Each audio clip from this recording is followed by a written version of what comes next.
কেউ যদি রাতের বেলা সূরা বাকারার শেষ 2টা আয়াত তেলাওয়াত করে, অন্য হাদিসে আসছে শেষ 3টা আয়াত, আমানা রাসূল থেকে ফানসুরনা আলাল কওমিল কাফিরিন পর্যন্ত, অথবা লিল্লাহি মা ফিস সামাওয়াতি থেকে ফানসুরনা আলাল কওমিল কাফিরিন পর্যন্ত, এই 3টা বা 2টা আয়াত।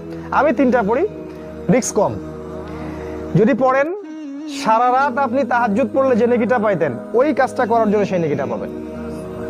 প্রতি রাত্রে কি তাহাজ্জুদ পড়া হয়? কঠিন কাজ না।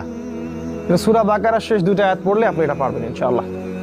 এরকম অসংখ্য ফজিলত আছে কোরআনের।